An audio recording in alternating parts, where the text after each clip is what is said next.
گلناز اپنے حسن پر نازا تھی۔ وہ ایک مغرور لڑکی تھی، مگر فہد کی باتوں میں آ گئی، دونوں میں دوستی ہو گئی، اور یہ دوستی دولت کی بنیاد پر تھی۔ فہد حسن پرست اور گلناز دولت پرست تھی۔ یہ لڑکی گویا اپنے خالات سے تنگ تھی۔ وہ اپنے گھر کی غربت کو کسی امیر زادے سے شادی کر کے دور کرنا چاہتی تھی۔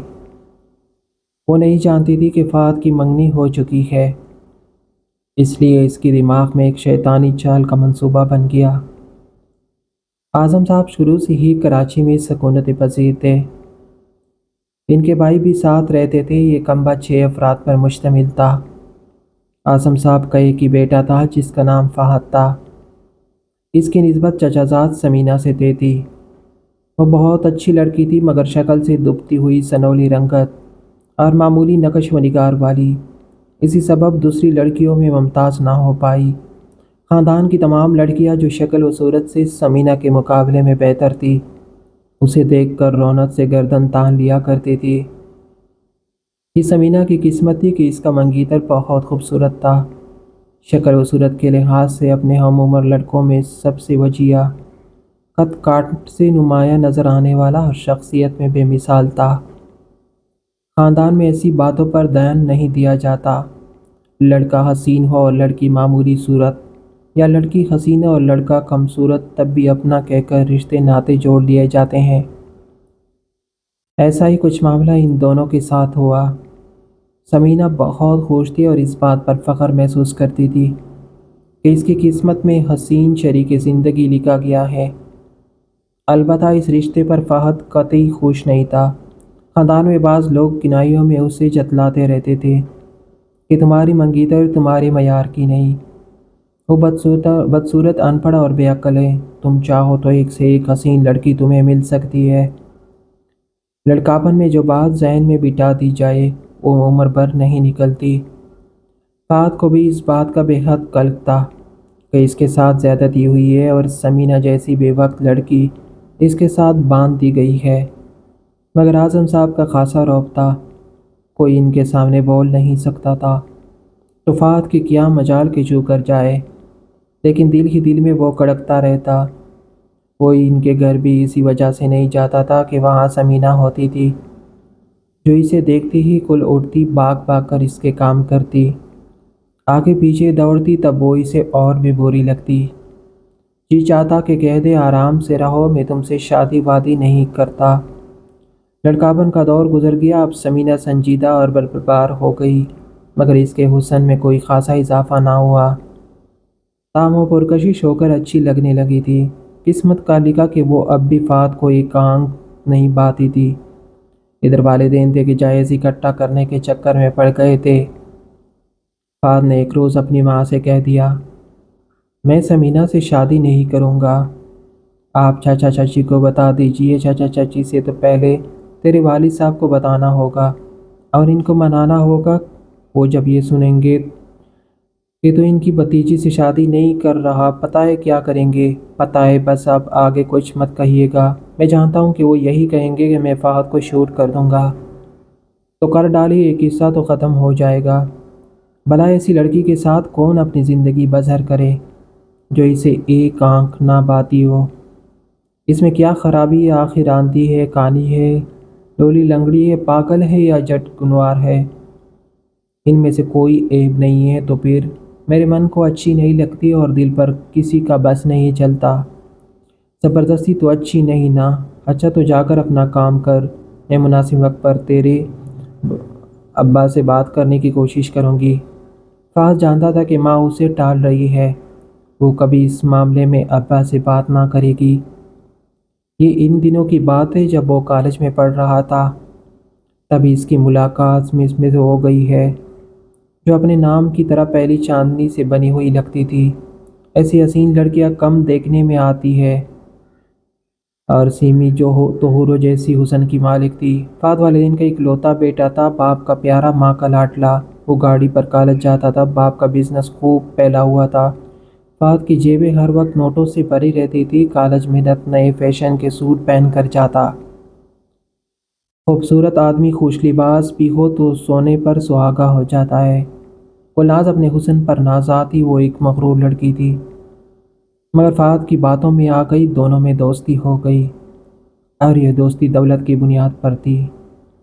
فہد حسن پرست اور سیمی دولت پرست تھی، دونوں کی دوستی کا جوڑ ٹیک بیٹھ گیا تھا۔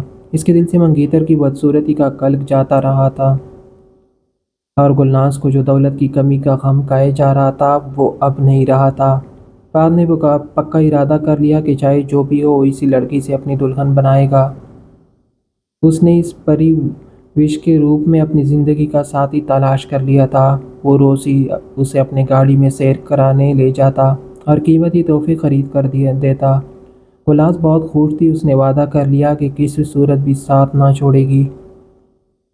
اس کا باپ فوت ہو چکا تھا، ماں بیمار رہتی تھی، گھر میں 3 چھوٹی بہنیں تھیں۔ بھائی کہیں غیر ملک چلا گیا تو واپس نہ لوٹا، اسے گئے بھی 10 سال گزر چکے تھے، وہ خرچہ تو کیا خط تک نہ بھیجتا تھا۔ یہ لڑکی گویا اپنے حالات سے تنگ تھی، وہ اپنے گھر کے غربت کو کسی امیر زادے سے شادی کر کے دور کرنا چاہتی تھی۔ وہ نہیں چاہتی تھی کہ فہد کی منگنی ہو چکی ہے، فہد نے اس سے یہ بات چھپائی ہوئی تھی، وہ کسی صورت اسے کھونا نہیں چاہتا تھا۔ یہ معاملہ گھر والوں سے بالکل چھپا ہوا تھا، گلناز کے گھر والوں پر البتہ ہر بات عیاں تھی۔ فہد اسے گھر چھوڑنے جاتا تھا اور کبھی لینے کے لیے بھی۔ گلناز کے خاندانی پس منظر کا اسے کوئی علم نہ تھا، وہ تو بس اس لڑکی کی خوبصورتی پر مر مٹا تھا۔ گلناز کی ماں کو اس نے کہہ دیا تھا کہ وہ ان کے گھر کا فرد بننے کی آرزو رکھتا ہے۔ اس کی ماں بہت خوش تھی، یہ لوگ ایک غریب آبادی میں رہائش پذیر تھے، مکان اپنا تھا مگر ذریعہ آمدنی کوئی نہ تھا۔ البتہ اچھے وقتوں میں گلناز کے والد نے بینک میں بیوی کے نام کچھ رقم فکس کروائی تھی، اب اسی کا منافع ملتا تھا جس سے بڑی تنگی سے گزر بسر ہو رہی تھی۔ غربت کوئی عیب نہیں مگر ایک عذاب ضرور ہے، لیکن کچھ لوگ حالات کے ہاتھوں بک جاتے ہیں، اور گلناز کا گھرانہ بھی روایتوں سے بغاوت کے سفر پر گامزن تھا۔ اب ان کی اقدار بدل رہی تھی، 4 لڑکیوں کا بوجھ ایک بیوہ اور بیمار عورت نہیں سنبھل پا رہی تھی۔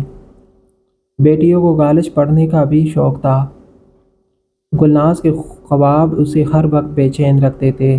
اس نے طے کر لیا کہ وہ صرف اور صرف کسی دولت مند نوجوان سے شادی کرے گی جو اس کی ہر آرزو پوری کرے گا، اس کی بہنوں اور ماں کا سہارا بنے گا، اور یہ فہد تھا جو اس پر فریفتہ ہو چکا تھا۔ اسے گلناز کی ہر شرط منظور تھی، وہ بول گیا تھا کہ والد روایت سے بغاوت پر اسے گھر سے نکال بھی سکتے ہیں، وہ بھی یہ تک یہ معاملہ گھر والوں سے چھپائے رکھنا چاہتا تھا۔ وہ کسی صورت گلناز کو کھونا نہیں چاہتا تھا اور کسی ایسے معجزے کے انتظار میں تھا جس سے اس کے الجھے ہوئے حالات خود بخود سلجھ جائے۔ اکثر نوجوان لڑکے لڑکیاں محبت کی نہ سلجھنے والی گتی کے لیے معجزات ہی کے انتظار میں رہتے ہیں، بہت سو کی تو زندگی اسی انتظار میں برباد ہو جاتی ہے مگر ہونی ہو کر رہتی ہے۔ ایک دن جب فہد گلناز کے ساتھ ایک سیرگاہ میں گھوم رہا تھا تو اسے والد نے دیکھ لیا اور گھر جا کر خوب ہنگامہ کیا۔ ماں نے بیٹے سے پوچھا تو فہد کو سچ کہنا ہی پڑا۔ بس پھر کیا تھا، اعظم صاحب اس قدر خفا ہوئے کہ انہوں نے کڑے کڑے بیٹے کو گھر سے چلے جانے کا حکم دے دیا۔ ماں نے وکالت کرنا چاہی تو انہوں نے کہا اس کو جتلا دو کہ اسے سمینہ سے شادی کرنا ہوگی ورنہ یہ گھر چھوڑ دے، کوئی اور لڑکی ہمارے گھر بہو بن کر نہیں آئے گی۔ مرتا کیا نہ کرتا کہ مصدق فہد نے اپنے باپ کے آگے سر جھکا دیا اور کچھ دنوں کے لیے اپنے ماموں کے گھر چلا گیا جو ایک غریب آدمی تھا۔ وہ بیچارہ بال بچے دار شخص ایک سرکاری محکمے میں کلرک تھا۔ اس نے فہد سے کہا کہ جتنے دن چاہو میرے گھر رہو، لیکن تمہیں اپنے والد کو بہرحال راضی کرنا پڑے گا، جو فیصلہ انہوں نے کیا ہے وہی قبول کرنا بہتر ہے۔ اگر انہوں نے غصے میں آ کر تم کو عاق کر دیا تو تم غربت کا جہنم برداشت نہ کر سکو گے، اس کی تپش بہت تکلیف دہ ہوگی۔ تم نے تمام عمر آرام کی زندگی بسر کی ہے، تم نہیں جانتے کہ جیب خالی ہو تو چند ٹکوں کے لیے انسان کی عزت نفس کو کیسے مجروح کیا جاتا ہے۔ یہ ساری رام کہانی اس جوشیلے جوان کے لیے لائحنی تھی، وہ تو ہر حال میں گلناز سے کیے ہوئے وعدے نبھانا چاہتا تھا۔ ان دنوں فہد کافی پریشان تھا۔ گلناز نے اس کی پریشانی اور خستہ حالی کو محسوس کیا تو سبب پوچھا۔ فہد اسے یہ سب کچھ نہیں بتانا چاہتا تھا، تاہم چھپانے سے بھی بات بگڑ سکتی تھی، لہٰذا وہ گلناز کو اپنے ماموں کے ٹوٹے پھوٹے سرکاری کوارٹر میں لے گیا اور تمام حالات بتا دیے۔ اس وقت فہد کے ماموں بھی گھر پر موجود تھے۔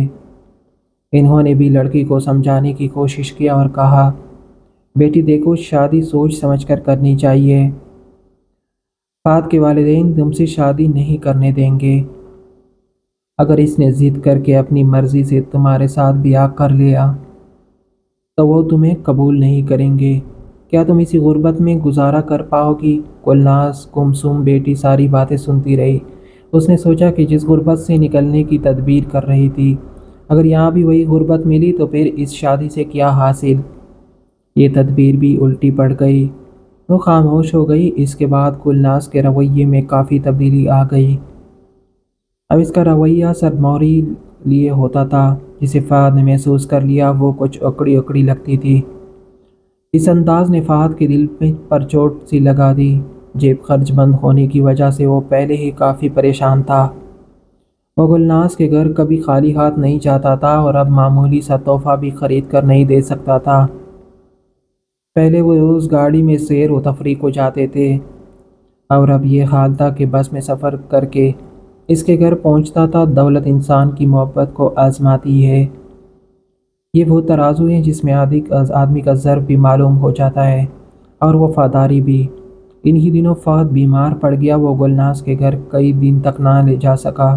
ملن کی رات ماموں مقدور پر علاج کروا رہے تھے، لیکن یہ بھی سچ ہے کہ بال بچے دار آدمی اپنی سکھ سے زیادہ خرچ نہیں کر سکتا۔ فہد نے ماموں سے التجا کی کہ وہ گلناز کو فون کرے تاکہ وہ خود آ کر اس سے مل جائے، کیونکہ بخار اترنے کا نام نہیں لے رہا تھا۔ 4 دفعہ ماموں نے فون کیا، تب جا کر گلناز آئی۔ 2-4 منٹ بیٹھی، سرسری بات کی اور چلی گئی۔ جیسے کوئی کسی سے جان چھڑاتا ہے، وہ بھی اصل میں فہد سے جان چھڑانا چاہتی تھی۔ اس کے خوابوں میں فہد کے والد کو کوٹھی بسی ہوئی تھی۔ یہ کوارٹر نہیں جہاں وہ بیمار پڑا تھا۔ گلناز کا رویہ اس کے لیے بہت زیادہ تکلیف دہ ہو گیا تھا۔ وہ سوچ بھی نہیں سکتا تھا کہ جس لڑکی پر اس نے ہزاروں روپے لٹائے، وہ بیماری اور غربت کے دنوں میں اسے یوں غیروں کی طرح ملنے آئے گی اور 2-4 منٹ سرسری عیادت کر کے چلی جائے گی۔ وہ تو سمجھ رہا تھا کہ گلناز کہے گی، چلو میں خود تم کو ڈاکٹر کے پاس لے کر چلتی ہوں، یا کم از کم دلجوئی کے 2-4 بول ہی کہے گی۔ ماموں نے اس لڑکی کی بے مروتی کو محسوس کر لیا تھا، مگر وہ ایک چاہندہ اور بدبار انسان تھے، اس لیے چپ رہے۔ انہوں نے اگلے دن فہد کی حالت کا تذکرہ اس کے والد اعظم صاحب سے کیا۔ وہ بھی دل میں پشیمان تھے، لیکن اوپر سے یہی جتانے لگے کہ اب ہمارا اس سے کیا واسطہ، جب وہ ہماری نہیں سنتا تو اپنی آپ جائے۔ ماموں جانتے تھے کہ وہ دکھاوے کو ایسا کہہ رہے ہیں، البتہ ماں تو آئے بھی نہ رہ نہ سکے گی، اور ایسا ہی ہوا۔ دوسرے دن فہد کی والدہ، بھائی اور بھابھی آ گئے۔ آتے ہی سب فہد کو گلے لگ گئے۔ سمینہ بھی آئی تھی۔ وہ فہد کی حالت دیکھ کر بوجھ کر رہ گئی۔ ماموں نے ان لوگوں سے یہ بھی کہہ دیا تھا کہ میں غریب آدمی ہوں، جتنی جیب نے اجازت دی ہے دوا دارو کر رہا ہوں اور اب ہمت نہیں ہے۔ ڈاکٹر نے کہہ دیا ہے کہ اسپتال میں داخل کراؤ، بہت سے ٹیسٹ وغیرہ کرنے ہیں اور رقم میرے پاس نہیں ہے، کہیں بخار بگڑ کر مرض میں نہ بدل جائے۔ سمینہ نے اپنے سونے کے زیور جو رومال میں باندھ لیے تھے چوری سے لا کر ماموں کو دیے اور بولی، آپ کو قسم ہے کسی کو نہ بتانا، لیکن اس کا علاج ضرور کروانا۔ بے شک وہ مجھ سے شادی نہیں کرتا، لیکن اچھا تو ہو جائے گا، میرے لیے یہی بہت ہے۔ سمینہ کے جانے کے بعد ماموں نے وہ زیور فہد کو دکھائے اور سمجھایا کہ دیکھو، جو پیار کرتے ہیں وہ ایسے ہوتے ہیں، پیار کرنے والوں کی قدر نہ کرنا بھی بڑی غلطی ہے، ایسے پیاروں کو تو بد نصیب ہی کہتے ہیں۔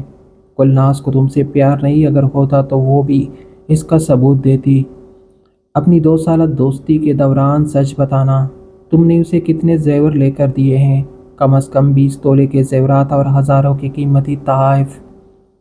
میں نے اس کو بھی یہی کہا تھا کہ تمہارے علاج کے لیے میرے پاس رقم نہیں ہے، اور اگر علاج نہ ہوا تو تمہاری جان بھی جا سکتی ہے۔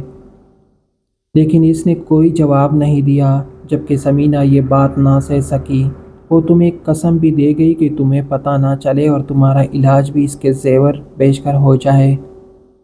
یہ سن کر فہد کی آنکھیں کھل گئی۔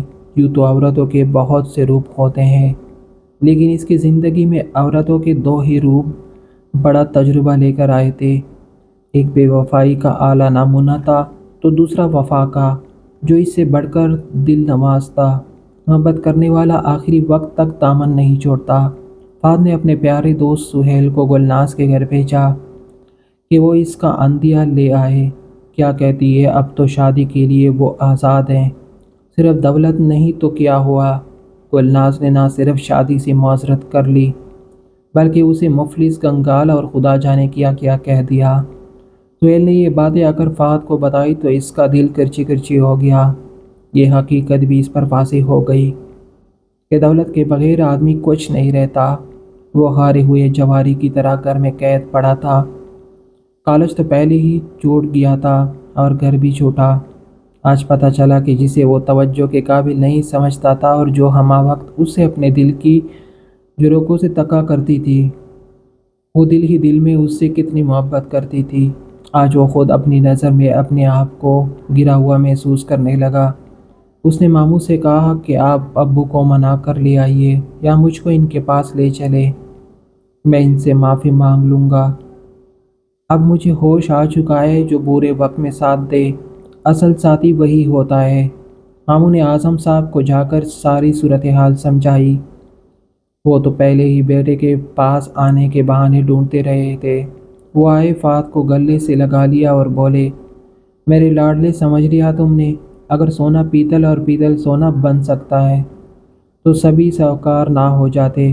اس کے بعد فہد کی شادی ثمینہ سے ہو گئی۔ شادی کی رات وہ معمولی صورت والی لڑکی انتہائی حسین دکھائی دے رہی تھی، جس نے اپنا خلوص دکھا کر اس کا من جیت لیا تھا۔ وہ لڑکی جسے فہد حقیر جانتا تھا، شادی کے بعد عمر بھر اس کے دل کی ملکہ بنی راج کرتی رہی۔ سچ ہے، ایک بے وفا عورت کے دیے زخم کو کوئی وفادار عورت ہی بھر سکتی ہے۔